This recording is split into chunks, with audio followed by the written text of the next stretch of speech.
Hi everyone and welcome to another video with me. Today I'm going to be talking about this pen that I got as a sweet gift from Robert Oster, and it is an eyedropper pen. And so what that means is you put the ink in the barrel instead of putting it in like the cartridge converter or just the cartridge. And so I'm going to be showing you the pen. And I'm also going to be swatching out some inks. So I've picked out 4 of my favourite inks that Mr. Oster has said, my sister and I, that there's a lot more. So thank you, Robert Oster, for all of those inks and the pens. So I'm going to show you, we're going to swatch these and I'm going to show you how to fill up an eyedropper pen. I'm going to need some swatch sticks. Oh, thanks for that. For some weird reason, every time my sister and I ask for swatch sticks, they just come flying through the air onto our desk. I don't know why.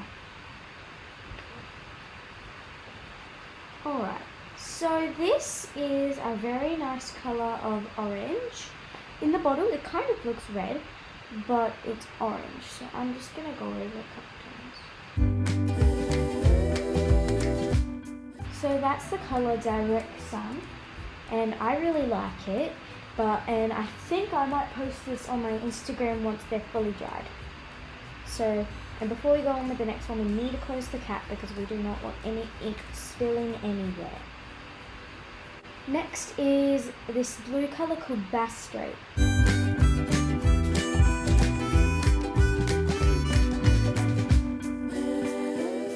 Okay, Bass Strait is a very nice sky blue colour. I definitely love the shade of blue. I definitely like kind of lighter blue shades, and there's not many. I don't really have many, so when I come across one, I will take any chance I have to get my hands on it. It's kind of similar to True Blue, another one of Mr. Oster's inks. Next we have a yellow called Honeybee. I like yellow inks because they're not really supposed for writing, because they're very light and they're really hard to see. So I like using them for art because they're not very useful for writing with, but I definitely like using them for art. So this yellow colour definitely looks like a honey kind of colour. And I definitely love the colour yellow. It's definitely one of my favourite colours. So like the blue, I will always try and get my hands on some yellow. I might as well keep going on this page while there's a little space, and the last one I'm going to be swatching is Dragon's Night. I definitely like purple inks because they're really dark and easy to see.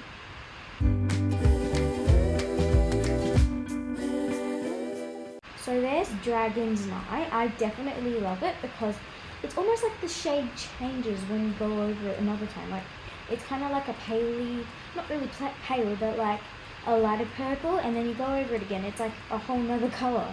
And it's different again when you put it in a fountain pen. So now that we've swatched these inks, I'm going to show you how to fill up an eyedropper pen. We won't be needing these first swatch sticks. So this is my very first eyedropper pen I've ever gotten in my life. And it's a demonstrator, so you can see what's going on inside of the pen, which I love about demonstrators.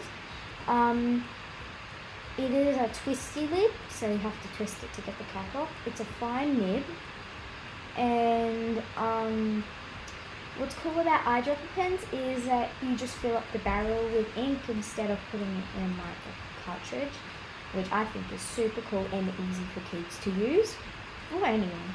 On the cap band, it says HYL, but I'm not really sure what that means, so we're not going to worry too much about that.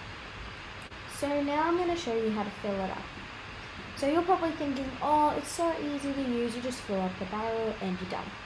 It's not, surprisingly, it's not like that. So you have to take off the nib section, then you need to get a Q-tip or a swatch stick and some silicone grease. The reason why we do this is because when we put ink in, it is going to leak if we don't do this. So it is very important to put silicone grease around the edges.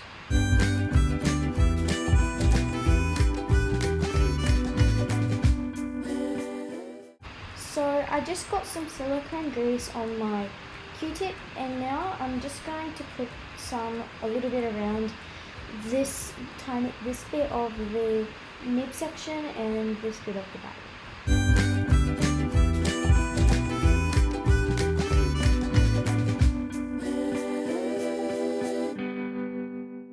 So I'm going to pick this ink, which is Direct Sun, because I think it will look coolest in the pen.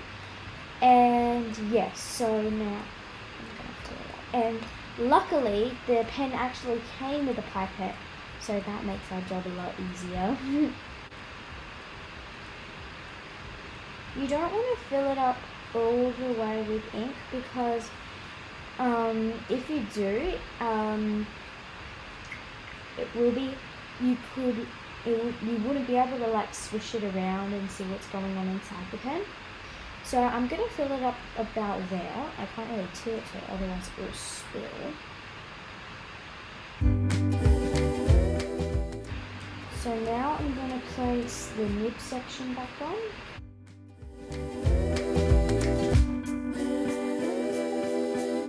So now that I have the nib section back on, this is why I love demonstrator pens so much, is because you can swish around the ink and see like how it moves. It's just kind of satisfying on its own. And you can see exactly how much ink you have left, so you know, oh, I need to refill it now, or I can leave it in for a bit longer. So now I'm just going to try getting the ink running down the feed. And that was quite simple. I think it's because I had a bit of ink in there before and it was already trying to like get down. So that's lucky for us, because first time I put ink in here, it took a long time to go down the feed. So if you are using an eyedropper pen for the first time, it is going to take a while for the ink to get down the feed. Now, if I'm talking like my preferences of nibs, I definitely prefer a broad nib, but I don't mind any nib, I just prefer broad nib. But in saying that, fine nibs are good for school writing and also like outlining art, so you could put a black ink in here and use it as like an outliner. The reason why I like broad nibs is because it gives you the opportunity to see the ink properly, and it is also very good for drawing with. But again, that's just my preference. But you can let me know what you prefer: a broad nib, a medium nib, or fine nib. Now I'm going to show you how it writes.